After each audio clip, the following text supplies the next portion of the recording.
Hi అండి, అందరూ ఎలా ఉన్నారు? ఈరోజు మనం ములక్కాడ మసాలా కర్రీ ఎలా ప్రిపేర్ చేసుకోవాలో చూద్దామండి. ఈ కర్రీ టేస్ట్ అయితే చాలా అంటే చాలా బాగుంటుంది. మీకైతే తప్పకుండా నచ్చుతుందండి. ఈ కర్రీ వేడి వేడి రైస్లోకి, ఇంకా చపాతీలోకి, పుల్కాల్లోకి, ఇంకా వెజిటేబుల్ బిర్యానీలోకి ఈ గ్రేవీ అనేది చాలా అంటే చాలా బాగుంటుందండి. ఈ కర్రీ ఎలా ప్రిపేర్ చేసుకోవాలి ఏంటి అనేది ఇప్పుడు నేను మీకు చూపిస్తాను. వీడియోని ఎక్కడ స్కిప్ చేయకుండా చూడండి, మీకైతే తప్పకుండా నచ్చుతుంది. ఇప్పుడు ఈ కర్రీ ఎలా ప్రిపేర్ చేసుకోవాలో చూద్దాం. దీనికోసం ముందుగా స్టవ్ వెలిగించి కడాయి పెట్టి కడాయి హీట్ ఎక్కాక ఇందులో 2 టేబుల్ స్పూన్ల వరకు పల్లీలు వేసుకొని ఇలా దోరగా వేయించుకోవాలండి. ఇవి కొంచెం వేగాక ఇందులో 2 టేబుల్ స్పూన్లు ధనియాలు, కొంచెం దాల్చిన చెక్క, 4-5 లవంగాలు, 2 టేబుల్ స్పూన్ కొబ్బరి పలుకులు వేసుకోవాలండి. ఇందులో పచ్చి కొబ్బరి లేదా ఎండు కొబ్బరి ఏదైనా వేసుకోవచ్చండి, మీ ఇష్టం. ఇవి వేసుకున్న తర్వాత మంట లో ఫ్లేమ్ లో పెట్టుకొని ఈ మసాలాని దోరగా వేయించుకోవాలి. మసాలా దినుసులు ఏ మాత్రం మాడిపోకుండా దోరగా వేయించుకోవాలండి. ఇవి రెడీ అయిపోయినాయి. స్టవ్ ఆపేసి ప్లేట్ లో తీసేసుకుందాం. ఇప్పుడు ఈ కర్రీ కోసం నేను ఒక 1/2 కేజీ ములక్కాడలు తీసుకొని వీటిని నీట్ గా వాష్ చేసి ఇలా కట్ చేసుకున్నానండి. ఇప్పుడు ఈ మసాలా అంతా పూర్తిగా చల్లారిన తర్వాత మిక్సీ జార్ లో వేసుకొని ఇందులో ఒక 7-8 వెల్లుల్లి రెబ్బలు వేసుకొని ఒక టీ గ్లాస్ వరకు వాటర్ పోసుకొని మూత పెట్టి మెత్తగా గ్రైండ్ చేసుకోవాలండి. చూసారు కదా, మనకు మసాలా పేస్ట్ రెడీ అయిపోయింది. ఇప్పుడు ఈ కర్రీ ఎలా ప్రిపేర్ చేసుకోవాలో చూద్దాం. ముందుగా స్టవ్ వెలిగించి కడాయి పెట్టుకొని కడాయి హీట్ ఎక్కిన తర్వాత ఇందులో ఒక 4 టేబుల్ స్పూన్ల వరకు ఆయిల్ వేసుకోవాలి. ఆయిల్ హీట్ ఎక్కిన తర్వాత ఇందులో 1 టీ స్పూన్ జీలకర్ర, తర్వాత 2 యాలకులు, కొంచెం దాల్చిన చెక్క వేసుకోవాలండి. ఇవన్నీ వేసుకున్న తర్వాత వీటిని మనం దోరగా వేయించుకోవాలి.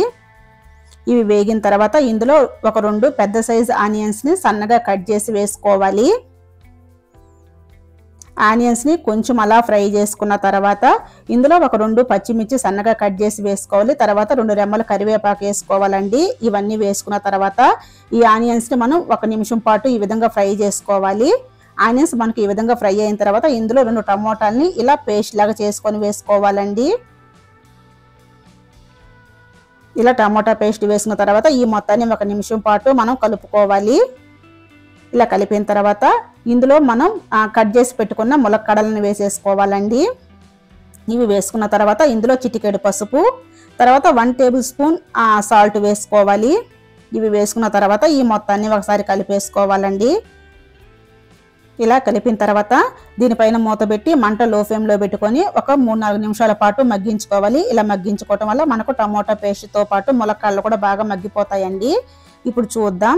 చూసారు కదా, మనకు టమాటా పేస్ట్ ఇంకా ములక్కాడలు చక్కగా మగ్గిపోయినాయండి. ఇప్పుడు ఇందులోకి మనం రెడీ చేసి పెట్టుకున్న మసాలా పేస్ట్ ని వేసేసుకోవాలి. ఇలా వేసుకున్న తర్వాత మనం 1 టేబుల్ స్పూన్ అల్లం పేస్ట్ కూడా వేసుకోవాలండి.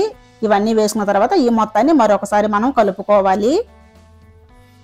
చూసారు కదండి, ఇలా కలుపుకున్న తర్వాత ఈ మసాలా కూడా మనకు ఆయిల్లో ఒక 2 లేదా 3 నిమిషాల పాటు మగ్గాలి. అందుకోసం మూత పెట్టి మనం ఒక 2-3 నిమిషాల పాటు ఆయిల్లో మగ్గించుకుందామండి. మధ్య మధ్యలో మూత తీసి కలుపుతూ ఉండాలి. ఇప్పుడు చూద్దాం. చూసారు కదా, మనకు మసాలా అనేది మగ్గిపోయిందండి. ఇప్పుడు మరొకసారి దీన్ని కలిపి ఇందులో రెడ్ చిల్లీ పౌడర్ యాడ్ చేసుకోవాలి. నేనైతే 2 టేబుల్ స్పూన్లు రెడ్ చిల్లీ పౌడర్ యాడ్ చేసుకుంటానండి. ఇలా రెడ్ చిల్లీ పౌడర్ యాడ్ చేసుకున్న తర్వాత మరొకసారి మొత్తాన్ని కలిపేసుకోవాలి. ఇలా కలిపిన తర్వాత మనకు గ్రేవీ కోసం నేను 1 గ్లాస్ వరకు వాటర్ యాడ్ చేసుకుంటున్నానండి. ఇలా వాటర్ యాడ్ చేసిన తర్వాత ఒకసారి టేస్ట్ అయితే చూసుకోండి. సాల్ట్, కారం అన్ని కరెక్ట్గా సరిపోయిన తర్వాత దీనిపైన మూత పెట్టేసి ఈ కర్రీ దగ్గరికి వచ్చేంత వరకు ఉడికించుకోవాలి.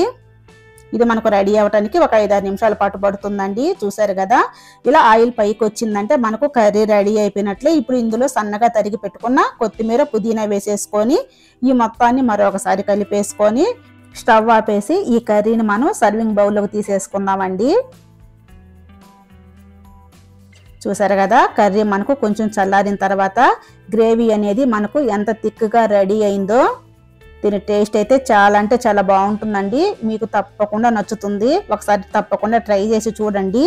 ఇప్పుడు ఈ కర్రీని మనం బౌల్లో తీసేసుకుందాం.